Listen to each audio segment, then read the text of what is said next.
Namaskar, Shalini ji. We have been joined by the expert speaker of this session, Dr. J. Jagannathan sir.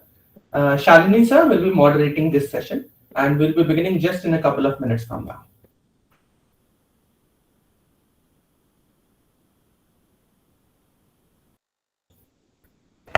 Shalini ji, I hope I am audible at your end. Yes, sir. Yes, sir.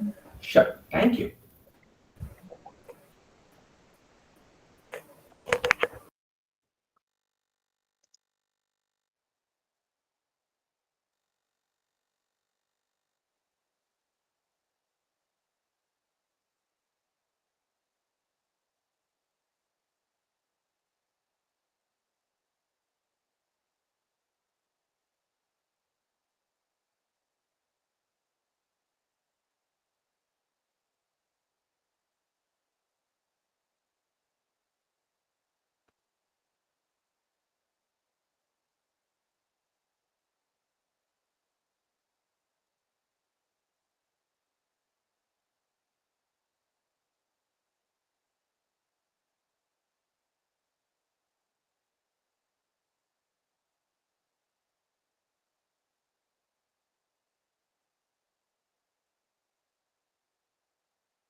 Shalini ji, it's 5 p.m. now, so we can begin this session, and our session will also be live streamed through our YouTube channel. So, Shalini ji, if you can hear me, you can proceed. Yes, sir. Thank you. Thank you. Okay. Hello, everyone. Good evening. I welcome you all to this lecture organized by Red Lantern Analytica. So, let me brief you about RLA first. RLA, we are a Delhi-based organization. We research about critical issues of international affairs, and we have a special focus on China and South Asia. So now, as you all know, that China is mostly in the news, and always for the dicey reasons. And with this advancement of technology, the issue of cybersecurity has become very prominent now, and China is often accused of hacking websites and accounts of people for fetching sensitive data. Even our own website was hacked by the Chinese a few days ago. So, keeping that in mind, we have organized a lecture on India's need to bolster cybersecurity against China. And our expert speaker for the same is Dr. J. Jagannathan sir. He is an assistant professor at the Department of National Security Studies at the Jammu and Kashmir at the Central University of Jammu, not Kashmir. He is the author of the book Energy and Environmental Security, a Cooperative Approach in South Asia. And he has written a bunch of journal articles as well. I welcome you, sir. And if it's fine with you, we can start with the lecture. Thanks. Thanks, Shalini, and thank you, Siddharth, for this opportunity. Good evening, everyone. Um, and once again, I thank Abhishek for sharing my views and thoughts on this topic. Before I start, and I just wanted to state that why this topic is important now. And then I'm going to address that what I'm planning to do in the next 40 minutes, 30 to 40 minutes. And what I'm not going to discuss, I'm not going to discuss about the technical details about how cyber attacks are happening and how Chinese are attacking or using those attacks in a technical terms. That's not required. What I'm going to do is to sensitize the audience and to the larger mass about uh, how safe uh, we are in this today's context, and where are the largest number of threats in the cyber realm are coming from. The direct answer to this question is, of course, China is the largest, I would say, in terms of engaging in the cyber attacks and the cyber. So I'm going to discuss about the capabilities, the Chinese capabilities, and also the motivations and intentions of in the cyber attacks and the cyber espionage. The cyber. Let me start with the cyber espionage. That's the beginning. That's the first and foremost the Chinese would employ in the process of cyber espionage, and they have been involved in the cyber espionage across the world, and that's the primary task to even engage in a cyber warfare with their potential adversaries or even the. And given the tensions that we have and the stalemate and in the Galwan, and also sort of last 2 years, the strategic level, we are more vulnerable to Chinese cyber attacks, and the cyber espionage has been increasing. Whether we know or not, that's up to the question. But we are all under the surveillance, and this is a sort of a very alarming and cautious, alarming note.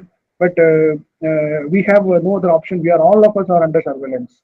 That's what one could make it out because of our exposure to the internet and the day-to-day, the social media content, and moreover, the unrestricted access to the internet, the cyberspace. Unlike in China, there is a restricted access for the citizens to the cyberspace, but here there is unrestricted access. So a lot of data has been coming in, and it is very easy for any adversaries to espionage through open sources. So let me begin with the. Can I share a slide, few slides? Okay. Yes, sir, sure. Please, you can share the slides. It's not a detailed presentation, but I just wanted to highlight certain points. Can you see my screen? Yes, sir, your screen Yeah. is visible So to us, we sir. know the Chinese are very active in the cyber realm. Particularly, they have been building up their cyber infrastructure, So preparing for sorry the. to interrupt, sir. Yeah. Sir, your screen is visible, but your presentation is not.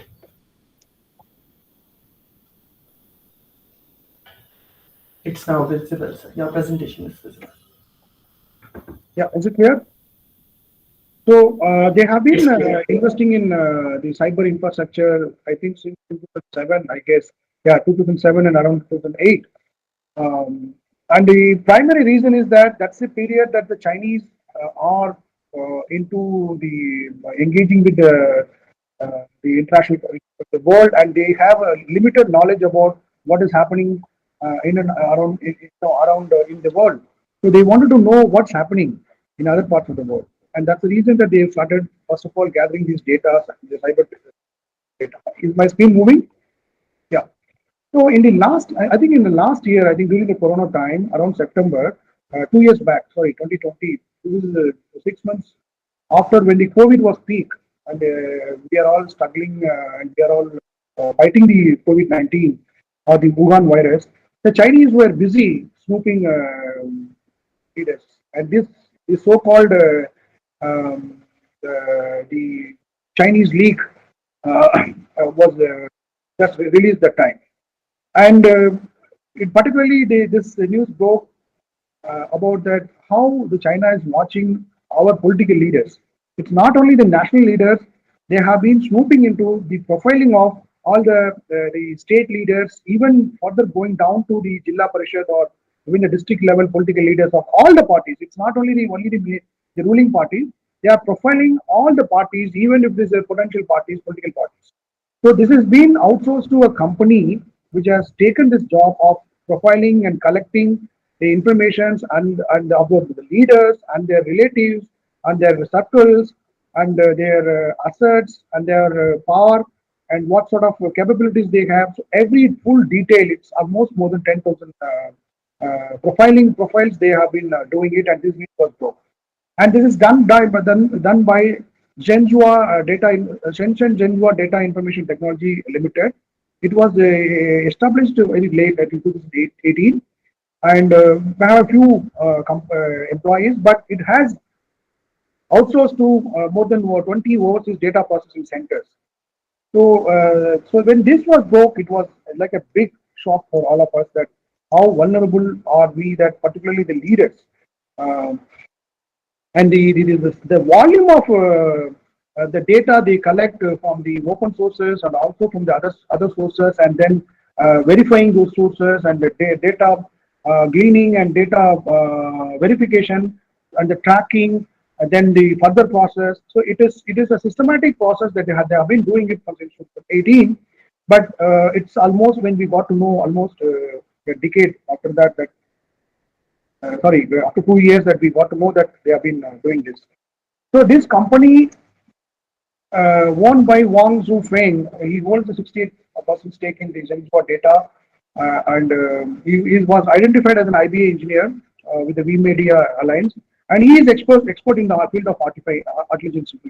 So once we profile the data, this is what we read. In fact, that time I was also given a one debate. I was mentioning about that, why China is interested in even snooping in the second and third rung leaders and the leaders like DMK party in the DMK, or even the Janata Dal, Rashtriya Janata Dal party, even some of the parties which are now don't even have a presence in the parliament, and the leaders and their profilings. So that's also very interesting to understand. So they are key partners. These are the partners, which technical partners, which have been supporting this company, and they function like a normal data processing, a data analytical company, but their job is something different, and their intention was something different. And that's where the I would like to quote the Xi Jinping when he became a president in 2013, and I think in around 2016 or 17 he made a speech in a PLA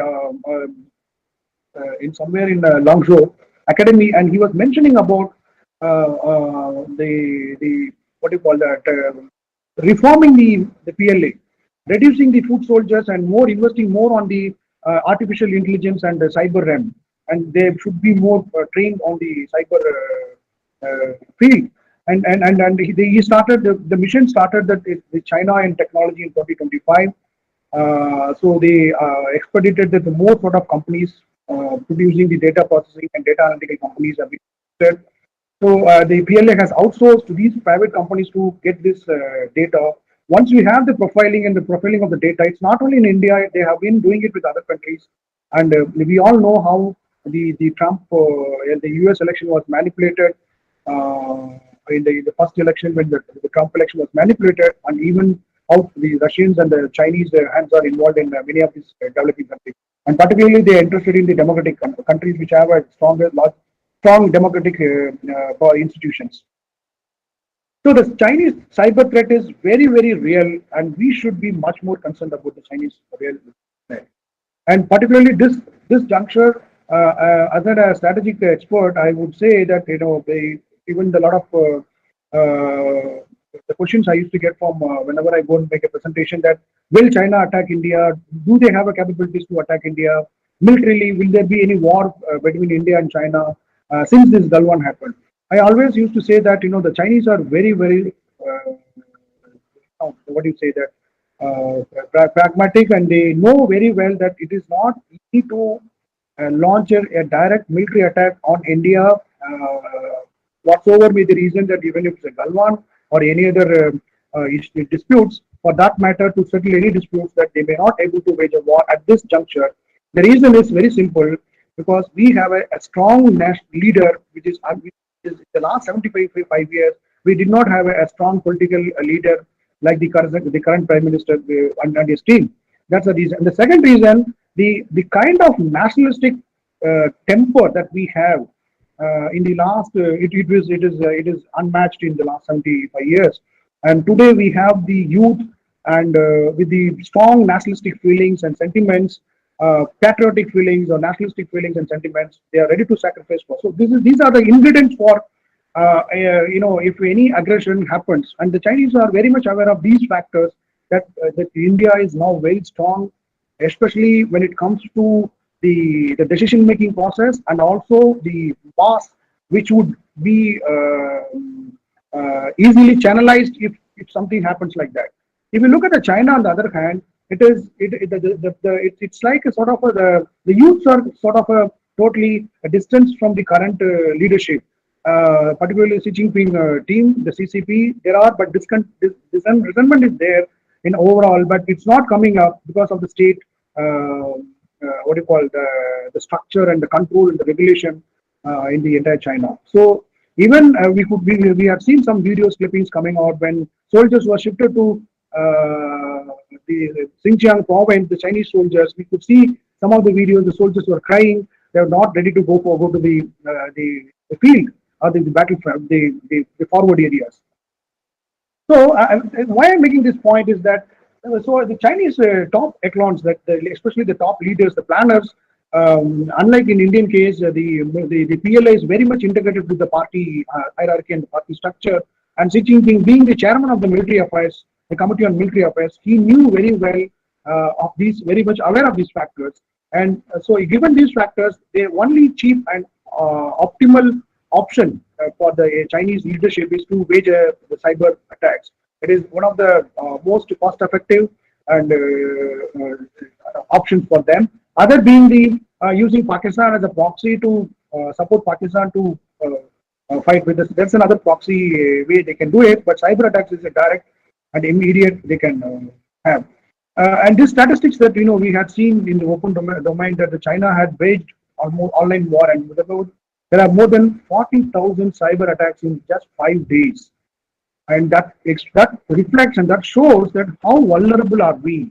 And these attacks, if in terms of these attacks, it has two objectives. One is sort of a semantic impact that the China is capable of disrupting your things. It is not like it will affect some sort of your activities. These sort of attacks are called DDoS attacks, which I will be discussing. They will just hack your website for a few days, like RLA website was hacked. So whoever is sort of having this sort of anti-China or sort of critical of China, they just hack. You may not lose anything in a big way, or it may not harm you in any way. But the semantic impact, what I mean by semantic impact is that discourse they try to build that China is actually a dominant player, dominant in the cyber warfare, and they could able to profile. Imagine if tomorrow, if the Chinese hackers or the Chinese attackers, if attack at almost like 1,000 websites, the key critical websites, and they just go and disfigure those websites, that itself a success sort of center. Immediately our media will pick up Chinese has attacked, and that builds a sort of a discourse and sort of a panic that everybody start rushing to protect and to save your websites and all sort of things. And this is what the Chinese are interested in, just to show that this is semantic impact rather than an actual Trojan horse like what we traditionally be talking about, the Trojan horse sending a worms and sort of other sort of phishing and all these attacks, and they use these technical routes to for espionage purpose only. So the main attack is the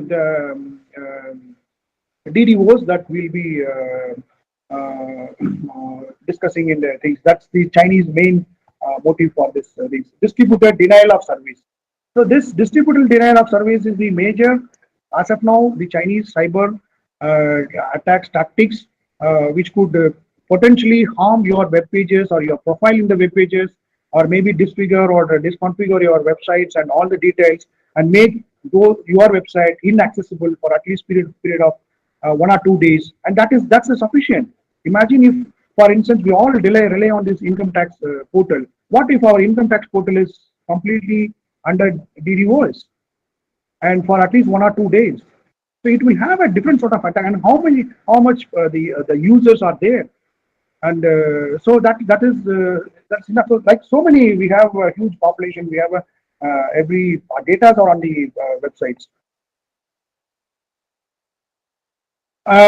In terms of ranking, the China is the second largest in terms of cyber part. This is a study done by the Belfer Center, and how China has moved to the leader is that they have invested heavily on this cyber infrastructure.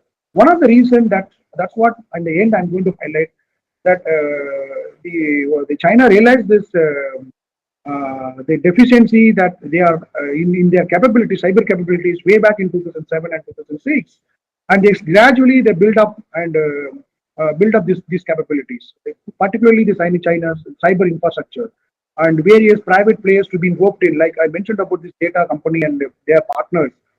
Even like this is the one case example I discussed, but there are many cases like this.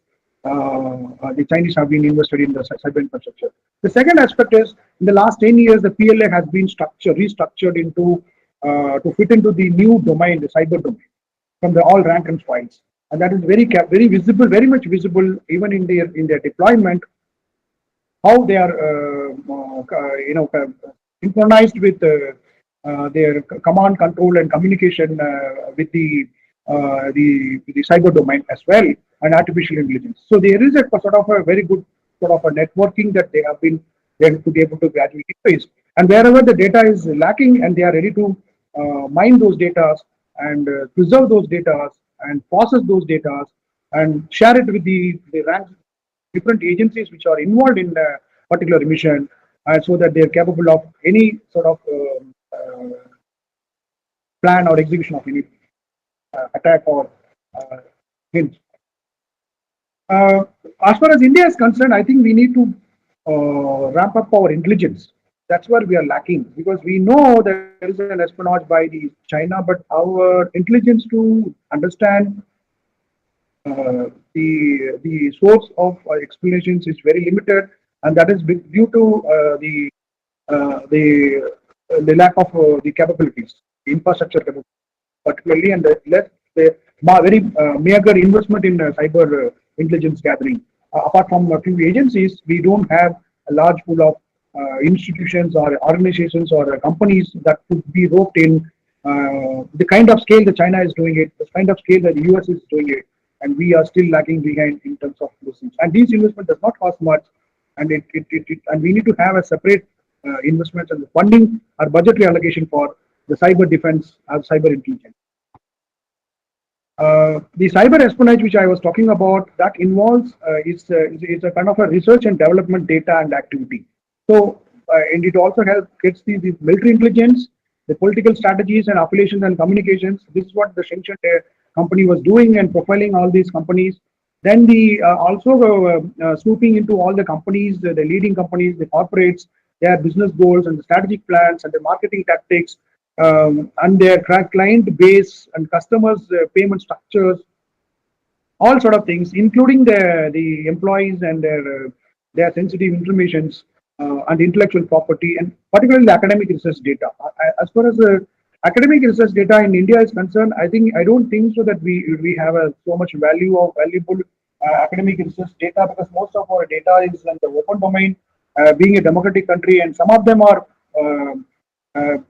is very well protected, but other things, other realm is more vulnerable.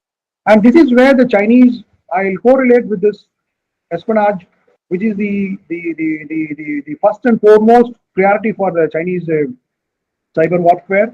Once you are get the data and the profiles, you will be prepared. Chinese, this is what the Chinese plan will be prepared for next level, which is cyber attack or cyber warfare or DDoS attack.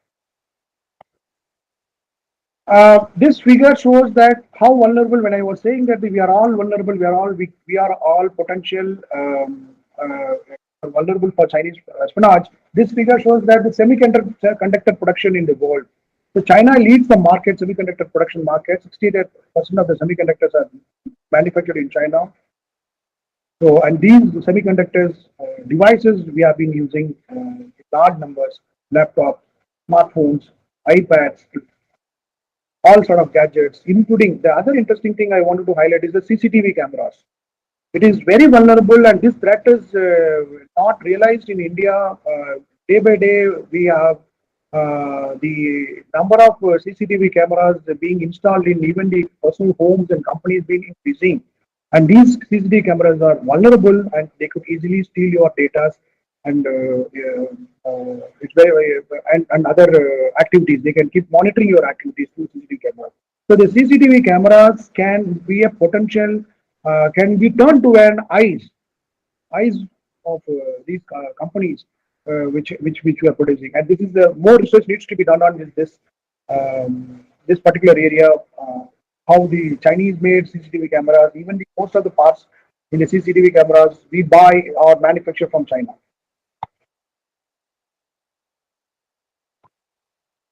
Uh, Recently, there was a news that 2 days back that the Yongwang 5 is a ship which is supposed to, it is still in the sailing. It is going to dock in the Hambantota port maybe next week, around 11th of August. And the Chinese have the Chinese ambassador in Sri Lanka, Colombo, has written to the Sri Lankan authority for permission for refilling these for refilling and purposes from August 11 to 16, 5 6 days.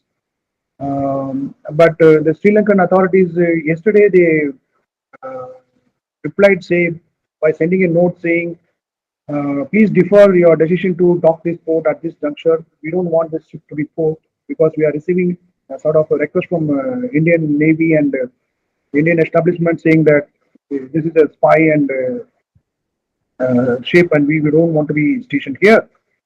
And exactly what I'm mentioning about the espionage. The Chinese are still lacking data on India's particularly the marine sources in the Indian Ocean and the closest to the Bay of Bengal and the Park Strait, these areas. I think this ship will would track these track and map the missiles trajectories. We could easily able to calculate these missile trajectories that can be fed into this military planning, the air defense planning in the PLA.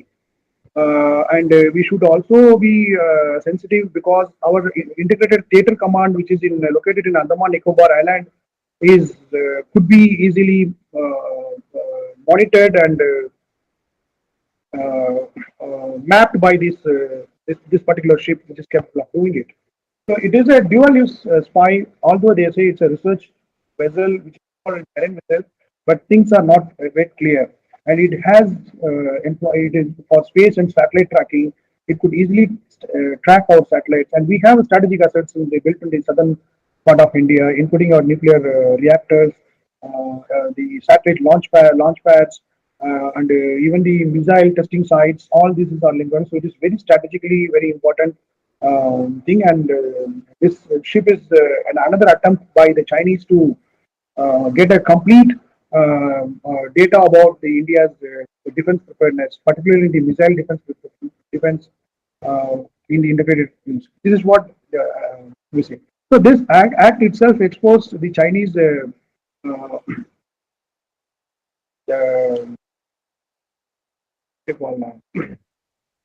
the way they're projecting the Belt and Road Initiative as a pure economic project. So there is a strategic value attached to it. And this incident, before there was some the nuclear submarine incidents, all exposed that VRI and investment in CPAC or even in Ambandota projects are not related. It is not for any sort of trade and economic point of view. It is purely it has a strategic um, link behind the Chinese intention behind that. So the Chinese intentions are very clear. They're clear in the sense they want to have a complete, a comprehensive data about their adversaries, potential adversaries, or even adversaries, and they see India is a potential adversary because of its landmass and the emerging economy. Have a robust political institutions, democratic institutions. You have a stable government, strong political process, and economic potential that is bettering the Chinese expansionist or rising thing. They don't consider Japan as a major political threat because they can deal with Japan. They don't consider Australia. It is also another democratic uh, country which is part of anti-China or the China groups. But India, for all this, they are very much concerned about it, and that's where this makes very interesting. This is a cyber security incidents which is reported in India in the last few 5 years, and if you could see the number of incidents in the organizations, government-related organizations and sites, it is increasing. In last year only, I mentioned about the 40,000 attacks, or all of 48,000 attacks. 40,000 attacks are from Chinese hackers and Chinese hackers. So we should be much more concerned. It is day by day, it is increasing, and we should be more concerned about the Chinese attacks. And this is our hierarchy is that how we deal with the cyber threat. We have a National Crisis Management Committee, IB, Intelligence Bureau, all intelligence agencies, cyber security India, all these agencies are dealing with the cyber crimes. But when it comes for the larger scale, this is not sufficient. We need to rope in the more number of organizations, agencies, particularly the states. Indian states should be built. They should build more of cyber capabilities in the state police missionaries and the state respective states. From all 32 states lacks cyber capabilities, and that is where you could able to have a coherent and a strong things to tackle the threat from the China. Recently, the U.S. Congress has called for a committee to assess the China's cyber espionage activities, and also the preparedness, the cyber warfare preparedness. And the hearing report is available, but it is one of the important report is that this report recognized this China's cyber espionage activities has been increasing, and it is not only a threat to US but also a global threat. And there's need to have a collective action, and this is where India and US can work together with the already existing mechanism that we have in the intelligence sharing or in various strategic partnership that we have signed with the US administrations. And we need to work too closely on this China's threat with other international organizations or agencies. Like NATO has a good this cyber information infrastructure, so we could also get into the European Union and the United Kingdom, NATO, when it comes for the cyber dealing with the China threat. As far as the technology is concerned, to deal with that cyber protection, still we are personal level organizations. We are slowly building up the defenses, cyber defenses, like institutions, like government organizations and institutions.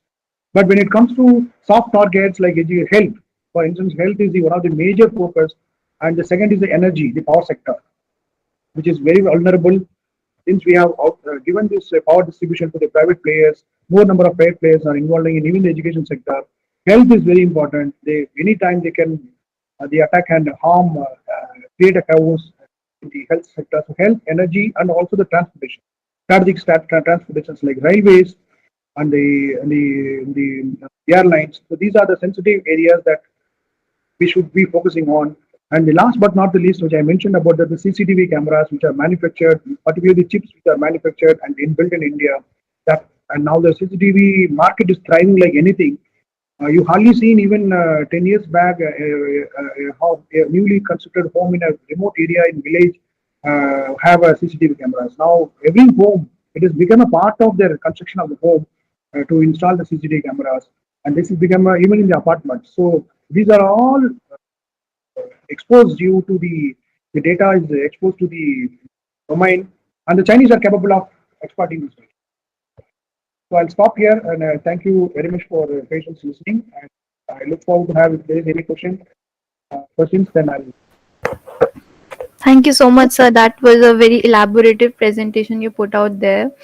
So we do have like a few questions for you. So our first question is asked by Akash from our Instagram page. So he says that since India is in itself a IT powerhouse, how difficult or easy it is, in your opinion, for India to effectively counter this Chinese threat? See, our IT powerhouse, we are good in software programming. I don't say that we don't have the human resources to tackle. What I meant to say is that in terms of the cyber infrastructure to deal with the cyber espionage and cyber attacks from China using the new gadgets and new ways, that's where we need to be very sensitive about it. Hacking, I'm not talking about the cybersecurity. We are talking when you talk about cybersecurity, you talk about hacking, ethical hackers, all these things. But that era is gone. Now we are talking about a semantic, politically, militarily talking about. These are all meant for some sort of propaganda. And before you involve in a war, in a sort of a war-like scenario, that could change the public opinion. Even for instance, social media, they can easily, with the artificial intelligence and all, they can easily change the discourse. They're changing the discourse.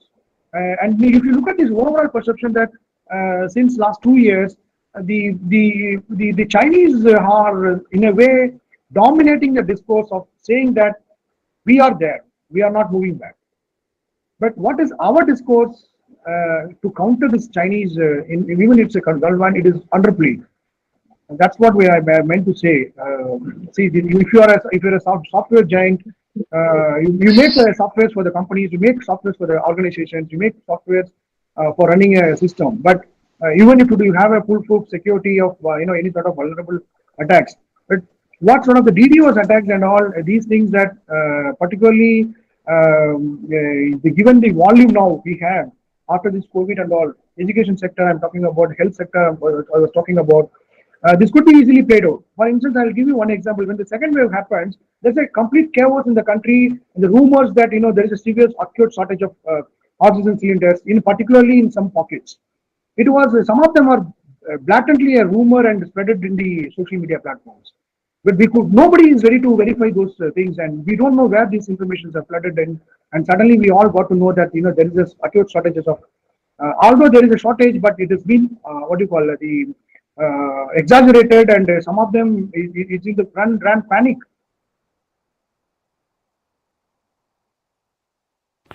Okay, so next question we have from Roshan. He asked in on our YouTube live that since cyber warfare are usually directed from outside of India, so wouldn't it be a good idea to have some sort of a mechanism in place which can cut off India from a foreign access in case of a military escalation?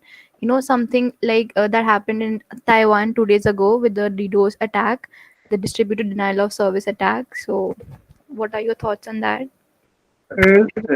See, cyber warfare, it may not happen in it. It's not like a declared warfare that they're doing.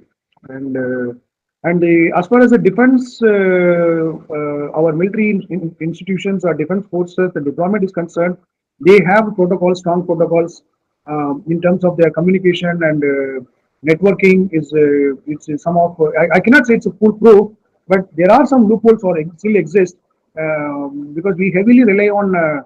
The gadgets or the equipments import from Russia or either Russia or 70% of our gadgets from Russia or Israel.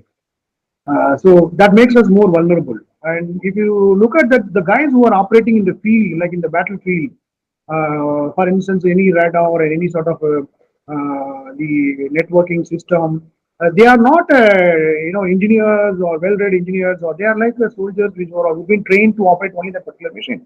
If any snack happens, they not do, they just report to their officers. So there are practical problems, but I'm talking about what about other large scale.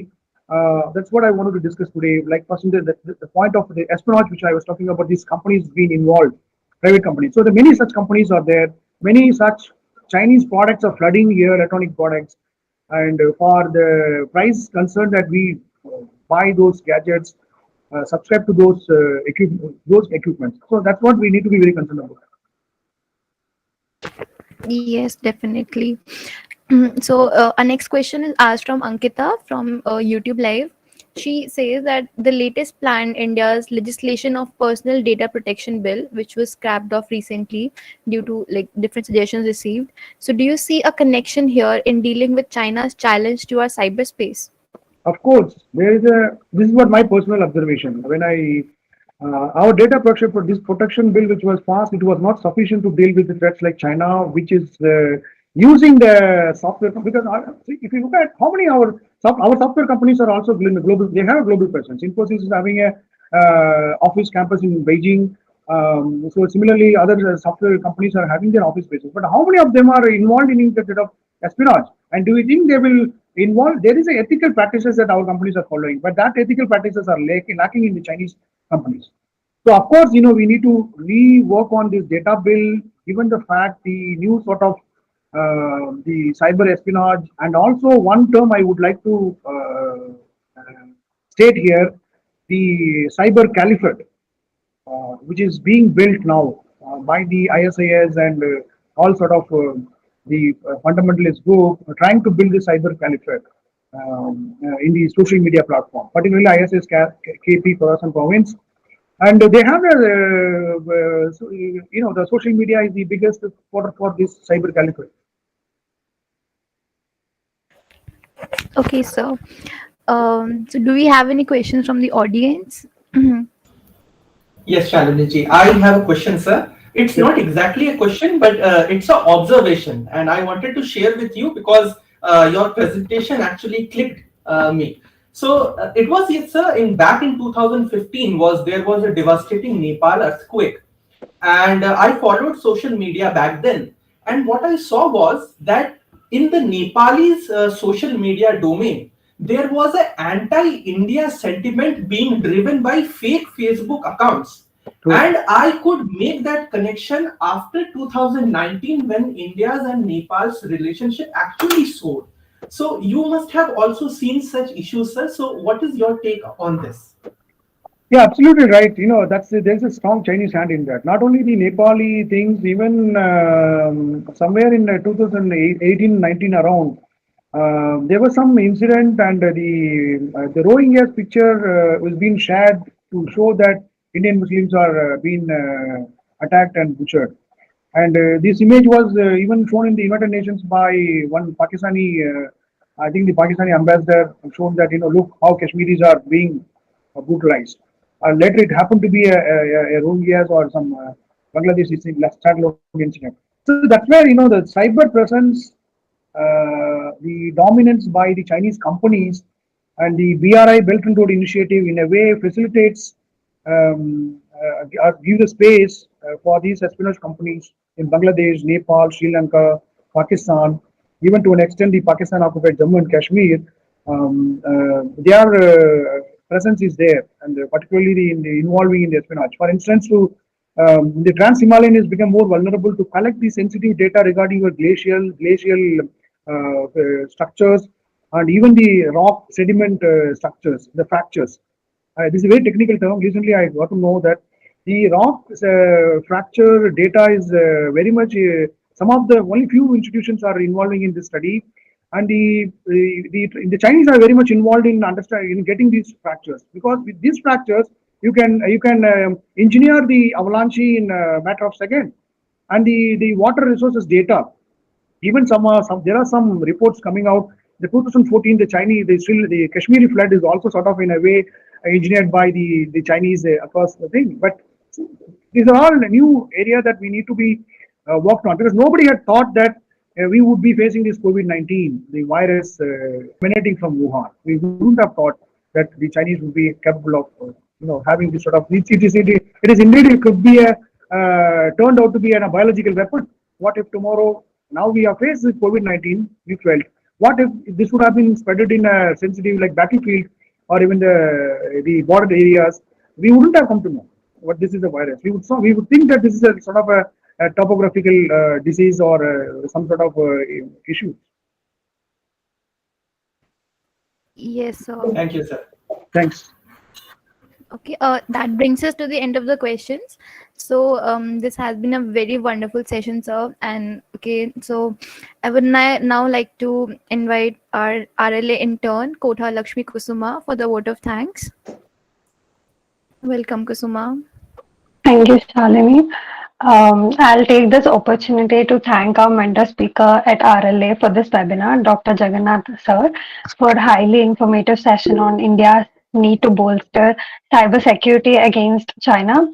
Certainly, Chinese hegemony, even in cybersecurity in terms of semiconductor chips production and data management to all the countries, is evident, and it's growing in the past decades. I sincerely hope that all the participants attending this session from Google Meet and YouTube Live must have learned immensely from this session.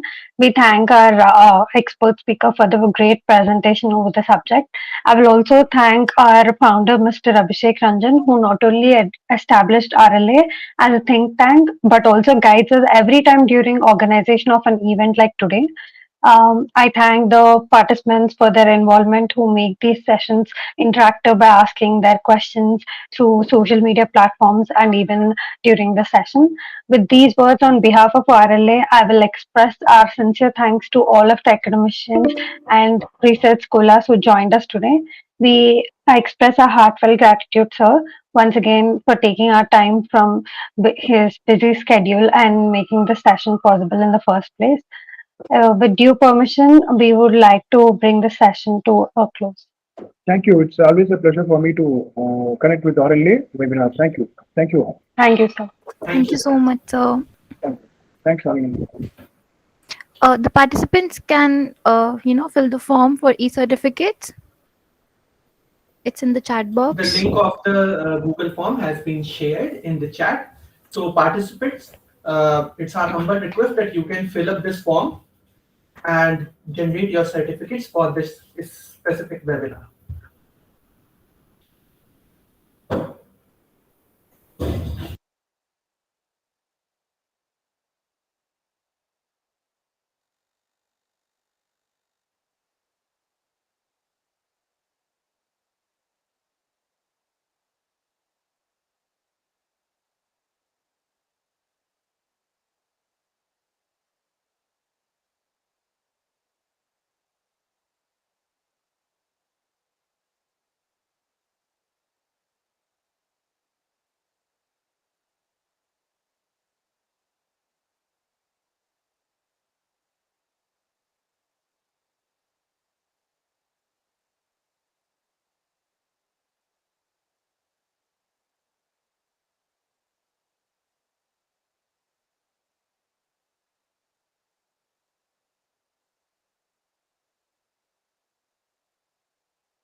I would like to inform the participants that this link will be open till 7 p.m.